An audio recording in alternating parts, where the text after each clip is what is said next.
Pronto. Então, vamos lá. Dando continuidade, ainda na pré-história, tais substâncias eram utilizadas pelo homem para a produção de calor, para a realização de pinturas nos corpos, em cerâmicas e em desenhos nas cavernas. Então, alguns hidrocarbonetos tinham essa utilidade, tá? Por exemplo, você tinha hidrocarboneto para fazer pinturas, certo? Ainda hoje os índios usam, certo? Essas plantas, algumas plantas, né? Alguns compostos orgânicos para fazer pintura. Por exemplo, o urucum é feito isso, né? A seiva do pau-brasil também é feito isso aí, tá? Então eles preparam uma tinta a partir de galhos ou folhas, certo? Ou frutos de alguma planta, maceram isso, quer dizer, trituram, certo? E aí serve como tinta, tá? À base de compostos orgânicos. Desde os alquimistas, no século XVI, as técnicas para a extração de substâncias foram sendo aperfeiçoadas, né? Do limão extrair o ácido cítrico. O ácido cítrico é muito importante, porque é dele que vai justamente ser utilizado, você vai utilizar a vitamina C. Então o cara pega o limão, né? Principalmente a casca do limão, ele extrai esse ácido cítrico e daí o cara faz vitamina C e todos os medicamentos que têm a vitamina C no seu componente. E a vitamina C faz parte da sua estrutura, certo? Outro, uh, outras substâncias que nós vamos utilizar que dá para ser extraído também das gorduras de animais é a glicerina. Então nós temos, por exemplo, aí a glicerina ela sendo usada em quê? Produtos de beleza, produtos de limpeza, né? Sabão glicerinado, sabonete glicerinado, certo? Além disso, você tem a possibilidade de utilizar aí a glicerina para produzir, por exemplo, um explosivo, certo? Explosivo. Então você, não sei se você já escutaram falar do TNT, né? Você tem o trinitrotolueno, que é o da dinamite, só que existe uma substância mais potente do que a dinamite, que é justamente a nitroglicerina, né? É a glicerina com ácido nítrico. É uma reação química que produz um explosivo muito potente, né? É a nitroglicerina. Se a gente usa na gente, tem algum problema? A Porque a glicerina? glicerina tem que estar quase em tudo, né? Não É porque entendi. assim, ó, o senhor tá dizendo aí que é utilizado em bomba, né? Sim, Aí eu quero saber o seguinte, se quando vão botar para, por exemplo, em produtos de limpeza, produtos, alguma coisa assim, aham. eles modificam alguma coisa. Sim, sim. É porque, na verdade, é o seguinte: a questão não é a glicerina em si. O problema não está na glicerina, mas o problema está no que você vai misturar com a glicerina. Por exemplo, a glicerina sozinha ela Ah, não vai ter efeito nenhum, certo? Nenhum.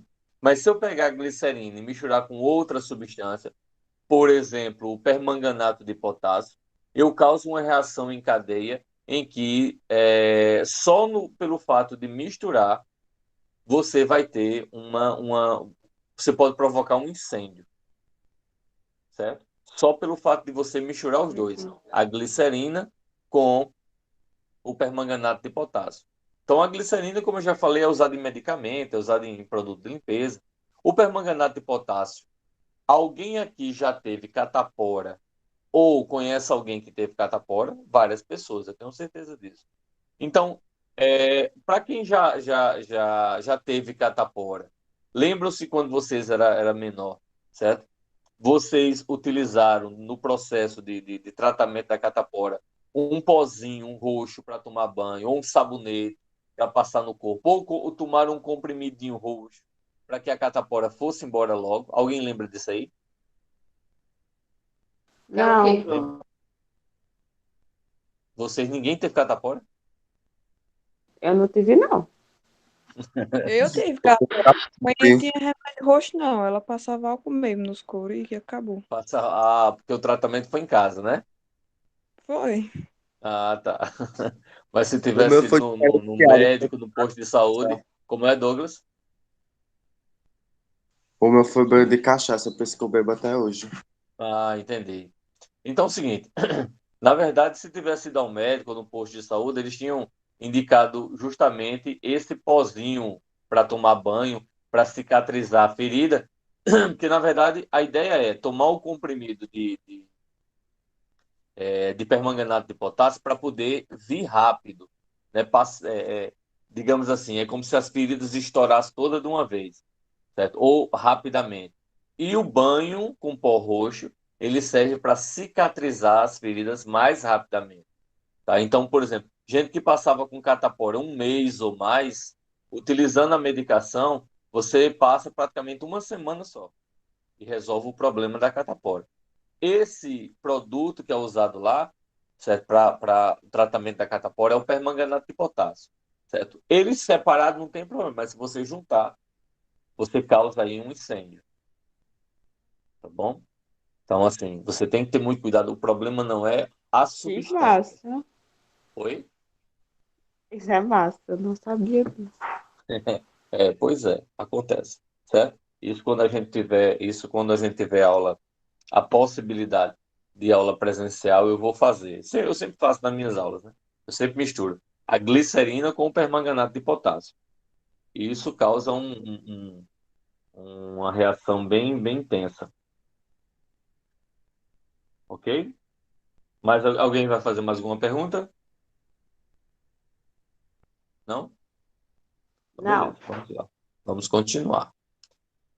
Em 1777, Bergman introduziu a expressão compostos orgânicos. Foi a primeira vez que essa expressão, né, fazendo referência a substâncias orgânicas, a compostos orgânicos, isso surgiu aí, certo? Na história.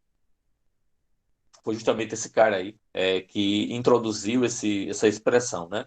E ele afirmava o seguinte, que compostos orgânicos derivavam de organismos vivos, plantas e animais, tá? Enquanto que e compostos inorgânicos do reino mineral. Então ele fez essa é a definição mais básica, mais antiga, né? Do que é a diferença entre compostos orgânicos e inorgânicos. Posteriormente, tá? É, houve alguma discussão baseado no que ele disse, fazendo crer que não poderia, de forma nenhuma, produzir ou sintetizar ou você ter ali um composto orgânico. Isso não era possível. Porque dizia o seguinte: se vem de animal e vegetal, e quem cria vegetal, né, quem criou é o mesmo criador do universo, então só ele que pode gerar compostos orgânicos.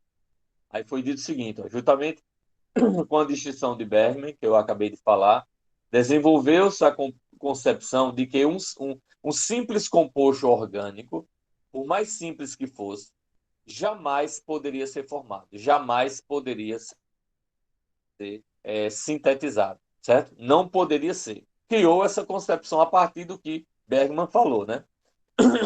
Haja visto que para a produção seria necessário uma força vital.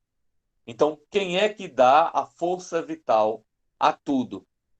Então, nesse momento era considerado que a força vital só poderia ser dada pelo Criador.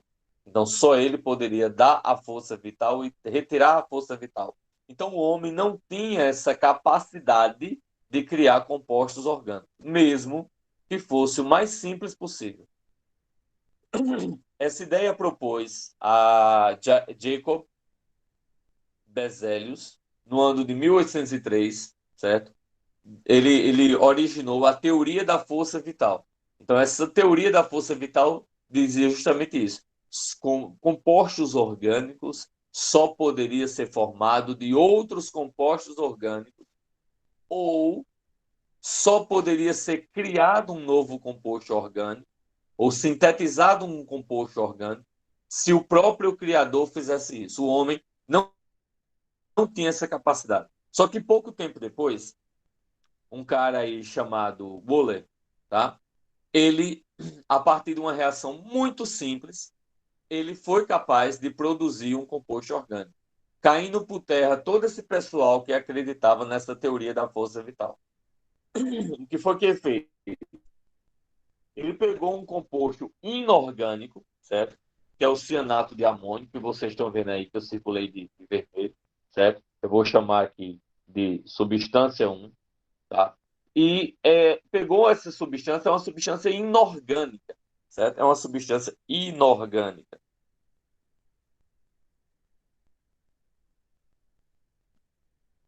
E a partir dessa substância inorgânica, a única coisa que ele fez foi aquecer. Esse triângulozinho que você tem aqui, ó, no meio, na seta, significa aquecimento. Então, a única coisa que ele fez foi pegar o composto inorgânico, pegar a substância e aquecer. Só fez isso.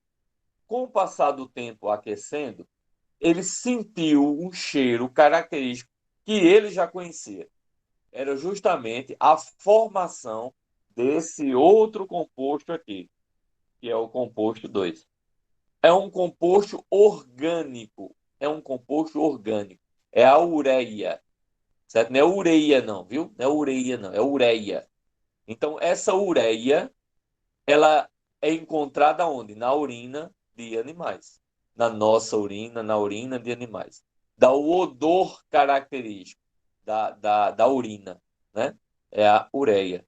Então, ele foi capaz de provar que a partir que todo mundo que estava antes acreditando nessa história de força vital estavam completamente errados.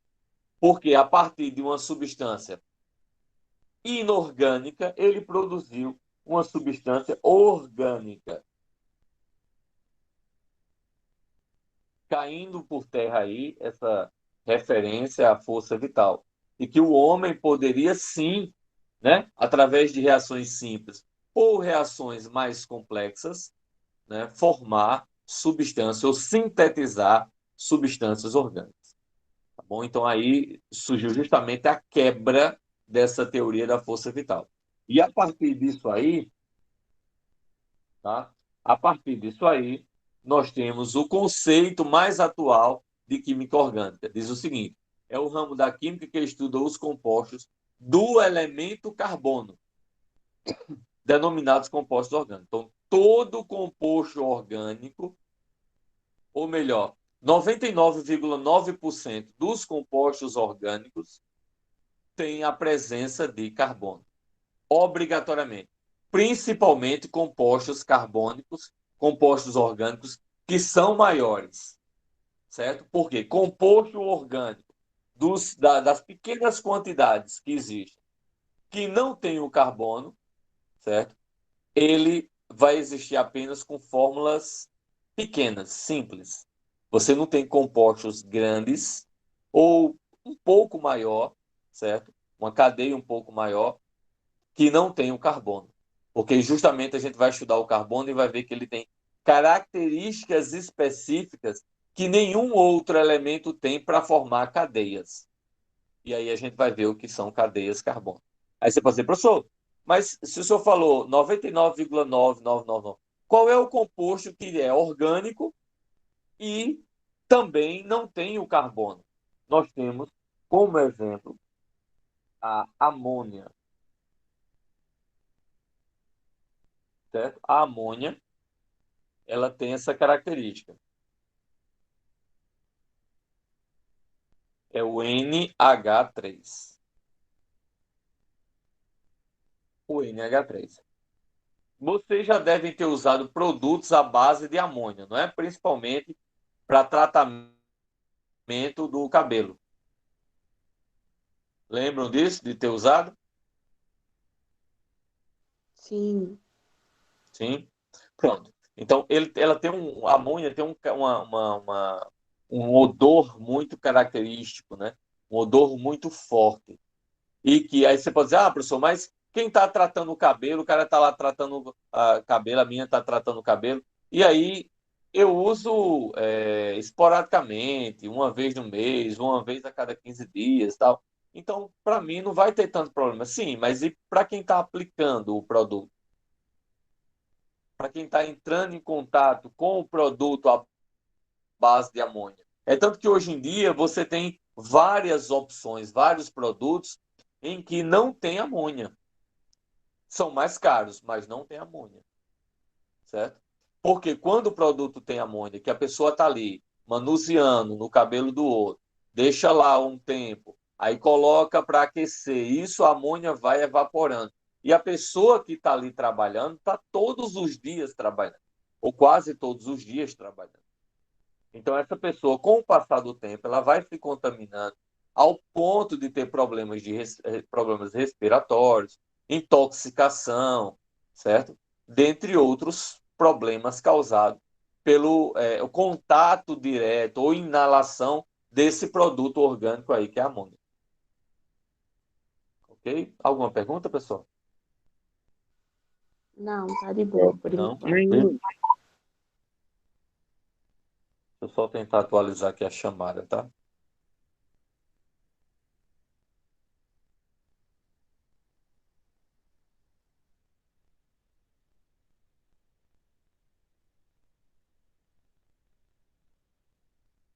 Então, beleza. Vamos lá.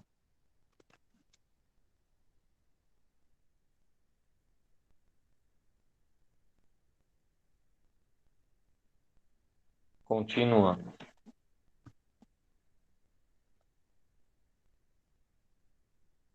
O carbono, que é um elemento de descoberta pré-histórica e se encontra extensamente distribuído na natureza, constitui a base da química orgânica. Como a gente já falou, a própria definição da, da, da química orgânica diz que a química orgânica é a química do carbono.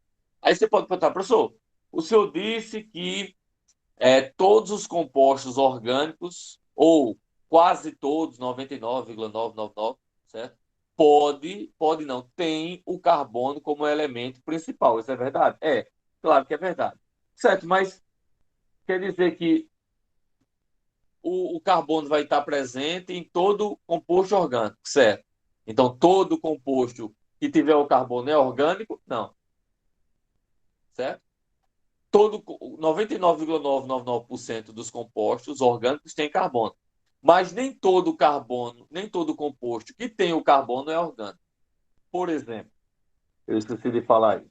Eu tenho aqui CO2, que é o gás carbono, CO, que é o monóxido de carbono, H2, CO3, que é o ácido carbônico, certo? E mais alguns poucos.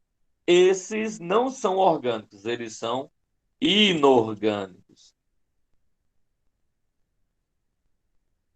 tá?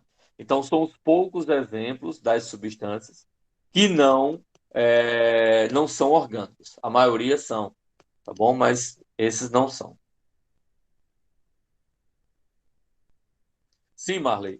Os produtos à base de amônia, certo? Eles não devem ser utilizados.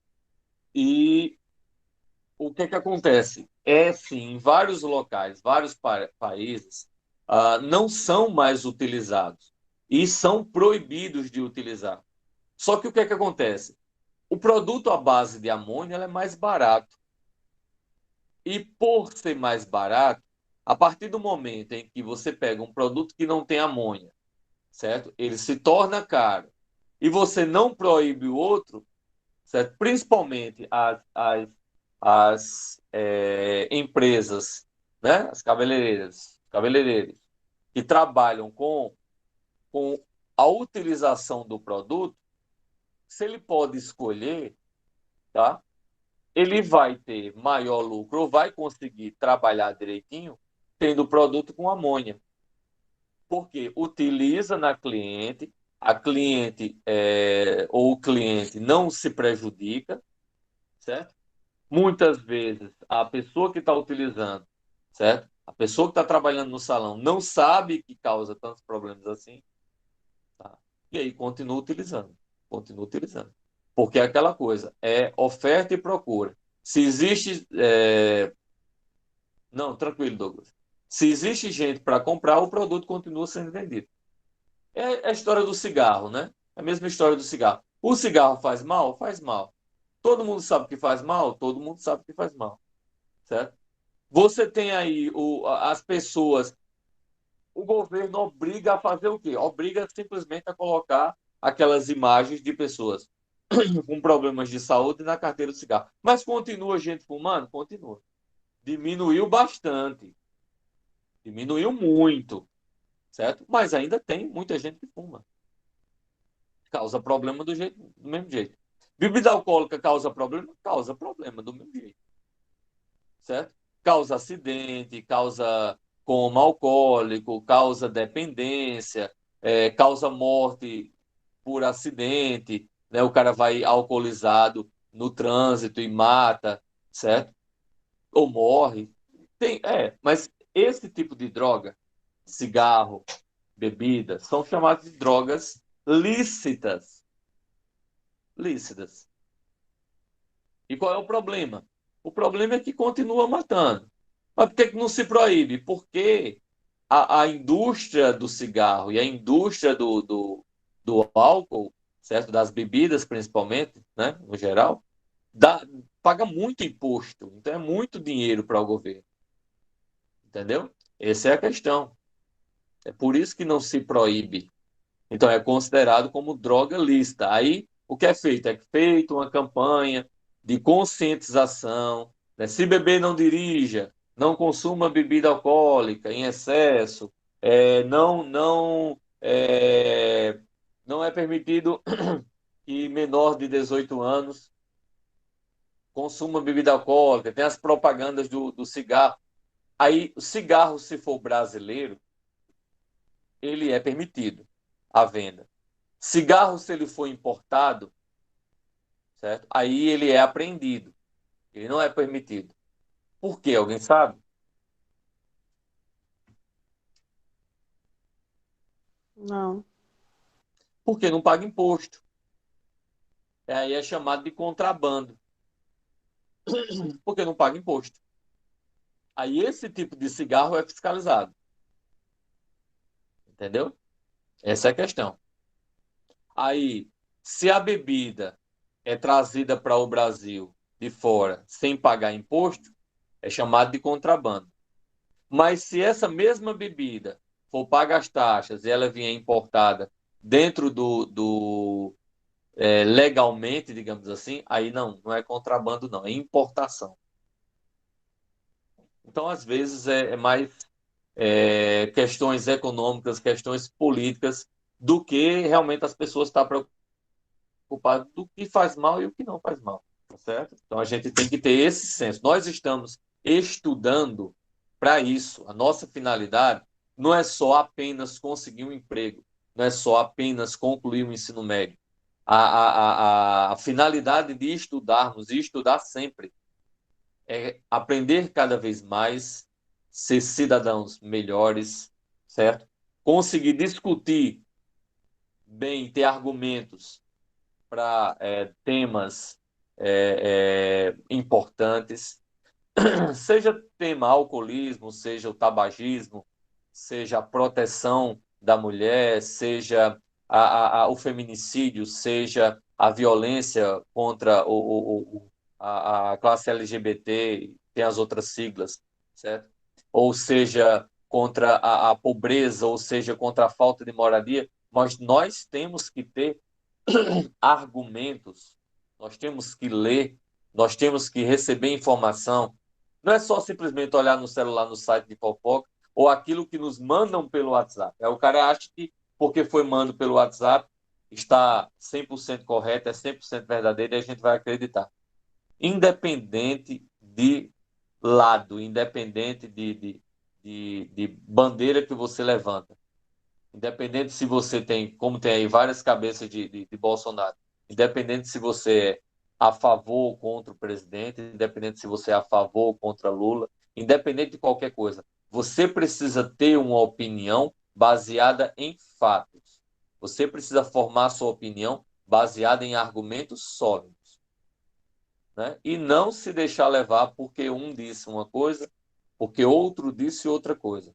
Você é uma pessoa inteligente, você pode tirar suas conclusões a partir do momento em que você buscar informações em fontes específicas.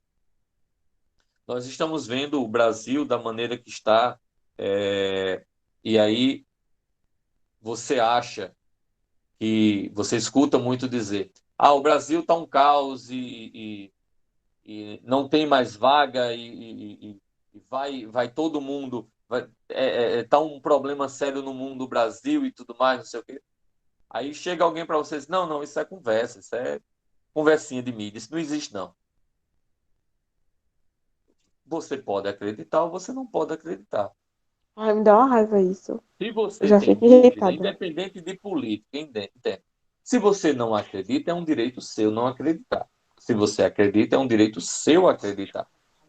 Mas se você é uma pessoa inteligente e você gosta, você quer ter argumentos para uma conversa, uma discussão saudável, o que é que você faz? Você vai ler artigos científicos, sites que são sites que são confiáveis, ou simplesmente, tu tem tempo? Tem um tempo. Pronto, vai nos hospitais, procura saber se tem leito vago, procura saber se tem, se realmente existe essa situação alarmante ou não, se é politicagem ou não, se é mimimi ou não. Ou continua saindo para festa, continua indo para balada, continua sem se preocupar, certo? Há algum problema porque eu saí da pauta, Luan?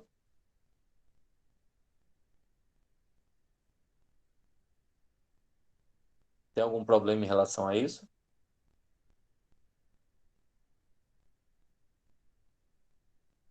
Ah, tá ok. Obrigado. Então, continuando. Então, você precisa ser você precisa ter sua opinião, independente de lado político, independente do que você acredita, independente do que chega até você. Você precisa ser uma pessoa pensante, com opinião formada. E aí sim, de maneira centralizada, de maneira com argumentos plausíveis, e não independente se você está de um lado, independente se você está do outro. A questão não é a política, a questão é você, como cidadão, você é consciente. E o que é que isso importa? Bem, isso importa em muitas coisas. Por exemplo, importa o que é que tem a ver isso com o assunto de química. Importa que, por exemplo, muitos agrotóxicos foram liberados para ser utilizados de forma aleatória. Agrotóxicos esses que já foi provado cientificamente e que fazem muito mal, mas que estão sendo usados. Isso é química. Importa a comparação, por exemplo, em que, baseado nesse problema, nessa problemática das pessoas não ter consciência daquilo que faz, certo? Está acontecendo o desmatamento, está acontecendo as queimadas e, consequentemente, isso está afetando o clima, está produzindo chuva ácida, está afetando, por exemplo, o tipo a escassez de alimentos. Isso tem a ver com a química? Claro que tem emissão de carbono em excesso na natureza, né? A emissão de poluentes em excesso na natureza, sem nenhuma fiscalização. Consequentemente, isso produz inversão térmica, chuva ácida, isso provoca problemas de saúde devido ao excesso de poluentes no meio ambiente, ao excesso de poluentes no solo, ao excesso de poluentes no mar, ao excesso de substâncias que nós costumamos nos alimentar a partir do excesso de alimentos industrializados. Então, tudo isso tem a ver com a química. Nós não vivemos em um ambiente que a gente pode diferenciar a matemática da. Eu só gosto de matemática. Mas tu não fala não, né? Tu não precisa falar não, de jeito nenhum. Por isso que tu só gosta de matemática. Então, com números, tu consegue simplesmente se expressar. Não, porque eu só gosto de português. Tá, mas aí quando tu vai fazer uma conta, tu não precisa saber quanto dinheiro tu vai gastar, não, né? Tu não precisa saber o mínimo de matemática, não, né? Ah, mas eu não gosto de geografia, não, não presta, não. Ah, tá, mas quando tu precisa de ir para algum lugar, tu precisa se situar geograficamente aonde tu tá, para onde tu vai e qual o caminho que tu vai percorrer, né? Ah, mas eu não gosto de história, não. Ah, tá, mas tu não precisa saber as bagaceiras que já aconteceu ao longo da história para não cometer a mesma leseira, não, né? Tu não precisa, não. E aí, consequentemente, é por isso que o ensino médio o ensino fundamental 2 e o ensino médio é chamado infantil e fundamental 1, é chamado de ensino básico. Você precisa ter as informações completas para ser um ser pensante, certo? A questão não é levantar bandeiras, tá? Aqui não se tá, eu não estou levantando bandeiras. Eu estou mostrando para vocês que vocês devem pensar de forma coerente, pensar baseado em fatos concretos, para que vocês possam ser simplesmente realmente o nosso futuro. O futuro de pessoas em que as pessoas confundem, sabe, Pedro? As pessoas acham, porque se discute determinados assuntos, tem que ser de forma específica em determinadas disciplinas. Então, só professor de exatas, só professor de matemática que sabe fazer cálculo. Só professor de português é que sabe falar bem. Só professor de história é que sabe debater sobre assuntos polêmicos. Isso é uma ilusão, certo? Isso é uma ilusão. Porque, na verdade, é por isso que a pessoa tem que ter a noção, tem que saber interagir e conhecer várias disciplinas, vários assuntos, independente. Porque aí você vai ter embasamento para você conversar sobre qualquer coisa, tá?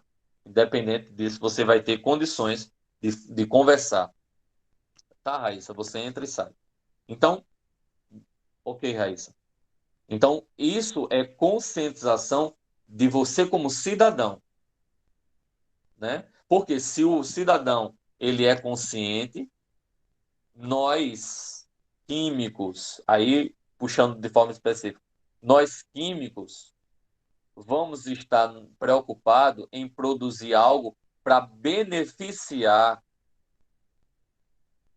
o ser humano, beneficiar a natureza. E não vamos estar quebrando cabeça, certo? Não vamos estar quebrando cabeça para poder encontrar, descobrir maneiras de limpar a bagaceira feita por aquelas pessoas que não têm conscientização, certo?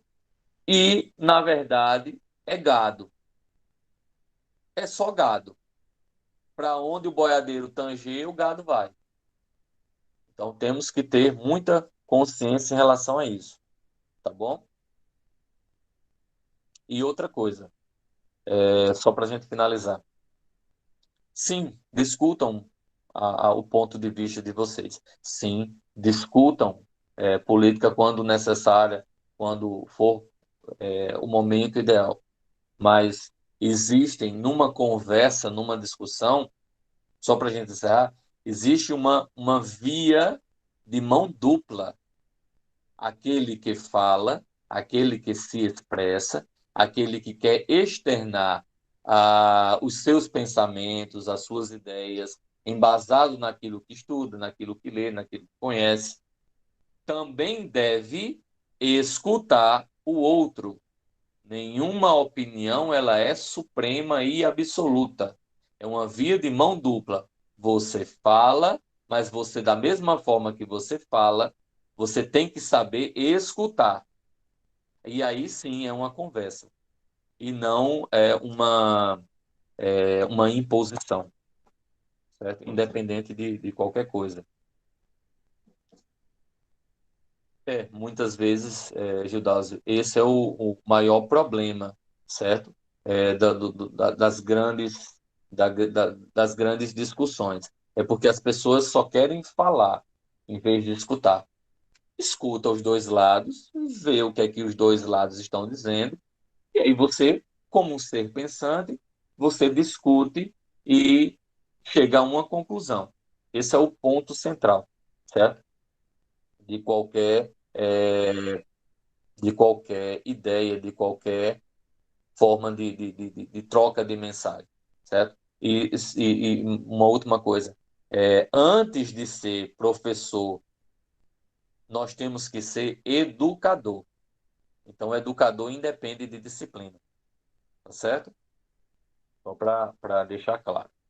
Então, o carbono, que é um elemento descoberto, né, pré-histórico, e se encontra extensamente distribuído na natureza, constitui a base da química orgânica. Atualmente, desculpe, são conhecidos atualmente está repetido aí 2 vezes, pessoal, desculpa, cerca de 10 milhões de compostos formados por átomos desse elemento químico, né, do carbono. E aí ele tem uma capacidade muito grande, o carbono tem uma capacidade grande de poder, é, de poder se diversificar e formar novas cadeias, sejam elas pequenas ou elas grandes.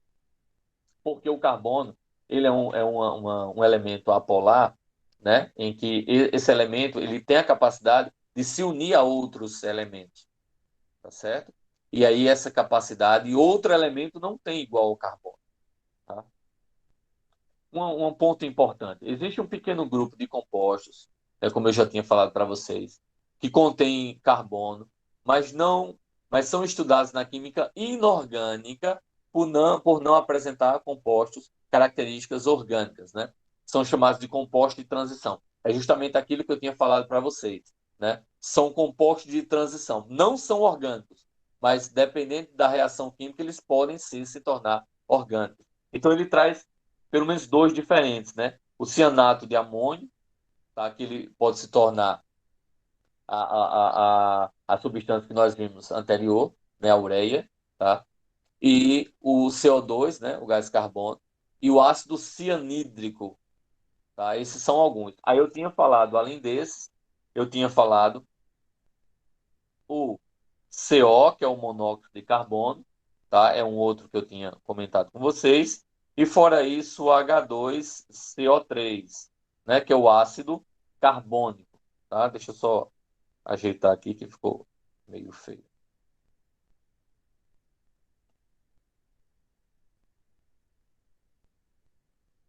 Então, esses 5 compostos aí são exemplos, né, de compostos chamados compostos de transição.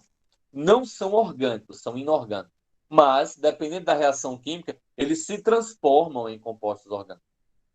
Tá? Eles se transformam. Isso é possível acontecer. Tá certo? Alguma pergunta, pessoal? Até aí? Não. Não? Tranquilo? Então, existem alguns elementos químicos que estão presentes nos mais diversos compostos químicos, né, nas moléculas. As moléculas orgânicas, juntamente com o carbono. Então, quais são os elementos que, junto com o carbono, vocês estão vendo aí um trechinho aqui da tabela periódica, né? Um pedacinho da tabela periódica, onde ele mostra o carbono, que de forma estável tem massa 12, número atômico 6. Esse é o carbono. Mas o carbono, para formar as estruturas, eles precisam de outros elementos. Então, quais são os outros elementos mais constantes nas estruturas em que o carbono existe? Nós temos aí o nitrogênio, o carbono, que é o principal, né? O hidrogênio, oxigênio, fósforo e enxofre.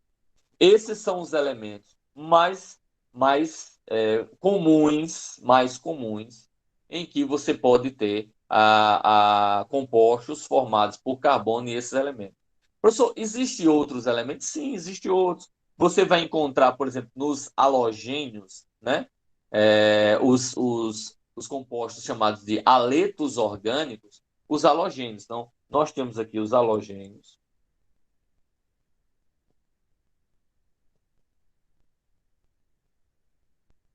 Quem são os halogênios? É a família 7A da tabela periódica, que vocês viram lá no primeiro ano. Se você contar da esquerda para a direita, é a 17ª coluna da tabela periódica. Ou, se você olhar como a tabela como um todo, é a penúltima, né? Não é a última, que são os gases nobres, mas é a penúltima coluna da tabela periódica, são os halogênios. Né? Então, os principais são flúor, cloro, bromo e iodo. Esses são outros elementos em que existem, que podem formar substâncias, né, presentes no dia a dia também, certo? Que nós vamos encontrar aí na natureza, podemos encontrar, mas principalmente com os compostos em que são sintetizados, tá certo? São os halogênios. Fibras sintéticas, alimentos, cosméticos, medicamentos e combustíveis são alguns dos produtos que envolvem milhões de substâncias, em que o principal componente é o mais extraordinário dos elementos químicos, que é justamente o carbono. Tá?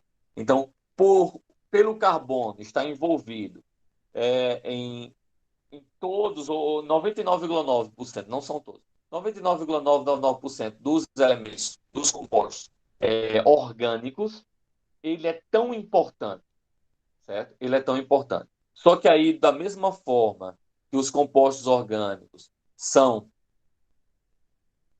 Ah, beleza, Natasha. Da mesma forma que os compostos orgânicos, o carbono ele é orgânico e é importante para a natureza, certo? Dependendo dos compostos que nós temos, das substâncias formadas, eles também podem ser um mal muito grande para a natureza. Exemplo, isopor, plástico, certo? Que mais? Nós temos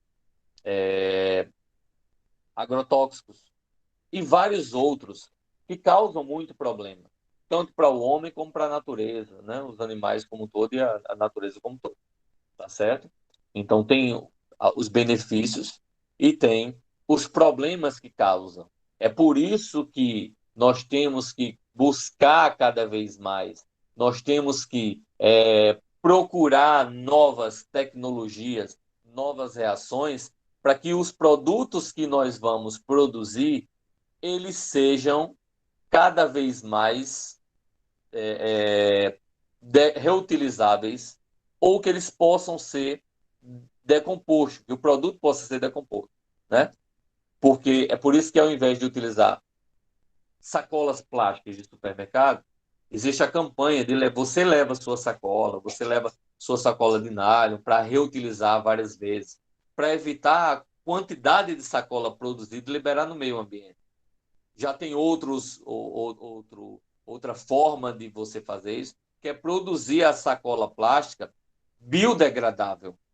Por exemplo, você faz sacola plástica hoje em dia de açúcar, à base de glicose, de sacarose, principalmente sacarose. É possível fazer, né, a base da sacola de açúcar. Professor, mas não, tem a mesma resistência.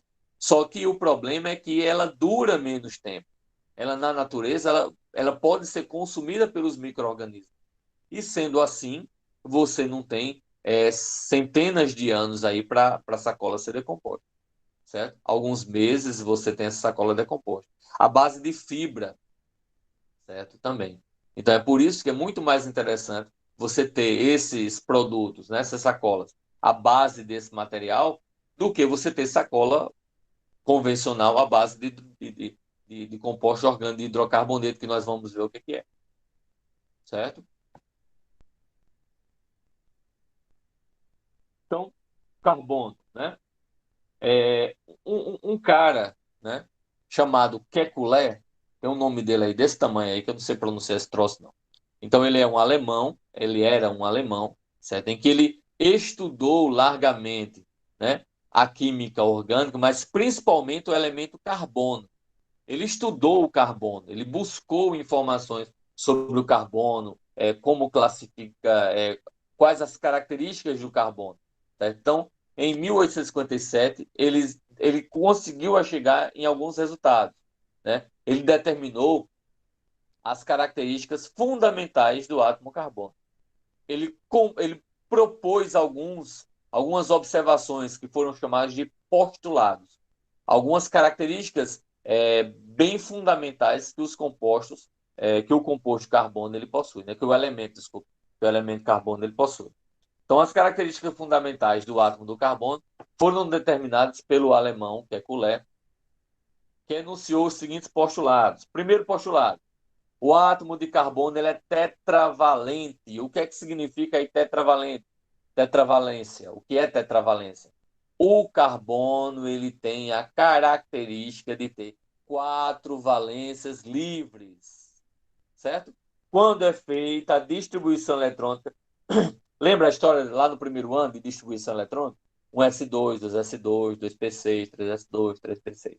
Aquela distribuição eletrônica que vocês viram lá no primeiro ano médio, né?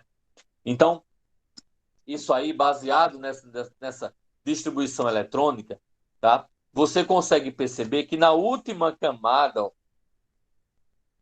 o elemento carbono ele tem 4 elétrons, 4 valências, né? 4 valências, 4 elétrons na última camada. Então, significa dizer que o carbono ele é caracterizado por ter 4 elétrons livres. Por quê? Na última camada ele só tem 4. Então, lembram que lá todo elemento para ficar estável precisa de 8 elétrons na última camada. Lembra da regra do octeto que dizia isso? Então, o elemento ele tem que ganhar, perder ou compartilhar elétrons para ficar estável. O elemento carbono ele possui 4 elétrons na última camada. Então, para ele ficar estável com 8, se igualar a um gás nobre, ele precisa de 4. Por isso que ele é tetravalente. É porque ele possui 4 valências livres, certo? E ele pode se ligar a 4 outros elementos. Então, ele pode ter essa estrutura, que são as 4 livres. Pode ter essa, que é uma dupla e 2 livres. Pode ter essa, que são... Desculpem. Essa, que são 2 duplas. Ou ainda essa, que é uma tripla e uma simples. Então, essas são as formas, as estruturas em que o carbono, de acordo com suas valências, ele pode se apresentar. Tá? A primeira, que são 4 ligações livres. A segunda, que é uma dupla e 2 simples. A terceira, que são 2 ligações duplas. E a quarta, que é uma tripla e uma simples. Tá bom? Então, essa é a tetravalência do carbono. Significa dizer que ele tem 4 ligações livres, que podem ser organizadas dessa maneira que você está vendo aí. Alguma pergunta até aí? Explicar de novo, Não. professor, que eu não entendi, não. 4 valências livres. Ele tem a distribuição eletrônica 4. Ó, aqui, ó. 1s2, 2s2, 2p6. Por quê? Porque o número atômico dele, certo? Vai ser 6. Distribuindo, ele tem 6 elétrons, 4 na última camada. Sendo assim, ele pode se ligar a 4 outros elementos. Só isso. E ele pode ser organizado dessa forma que você está vendo aí. Tá certo? Segundo postulado. As 4 valências do carbono são absolutamente iguais. Tá? As 4 valências, as 4 ligações são iguais. Não existe uma ligação maior, uma ligação menor. Uma ligação mais fraca, uma ligação mais forte. Não existe. Certo? Não existe. Todas as ligações são iguais. Tá? Todas as ligações têm a mesma força, têm a mesma estrutura. Certo? Não existe as ligações mais fortes, mais fracas. Tá bom? Todas são iguais. Então aí você tem, considerando o composto cloro-metano, tá? Então você vê aí que o cloro está ligado no carbono, certo? Seja em cima, seja do lado direito, embaixo, do lado esquerdo, todos é o mesmo composto, independente de que posição o cloro vai estar. Todos é o mesmo composto, certo? Representa o mesmo composto. Terceiro postulado diz o quê? encadeamento constante. O que é encadeamento constante? Está constantemente formando cadeias carbônicas, tá? Está constantemente formando cadeia carbônica. E o que são cadeias carbônicas, ó? Cadeias carbônicas, na verdade, são essas estruturas, ó. Essas estruturas aqui, certo? São chamadas de cadeias carbônicas. São estruturas cada vez maiores. E o carbono tem essa capacidade de formar estruturas maiores. Professor, outro elemento tem a capacidade de formar estrutura? Não, não tem. Certo? O silício, por exemplo, está na mesma família, certo? Na mesma família do carbono, está na mesma coluna do carbono, mas não tem as mesmas características do carbono. Nenhum outro elemento da tabela periódica tem as mesmas características do carbono, tá certo? Então, os átomos de carbono podem se ligar entre si ou com átomos de outros elementos químicos, formando longas estruturas chamadas cadeias carbônicas, certo?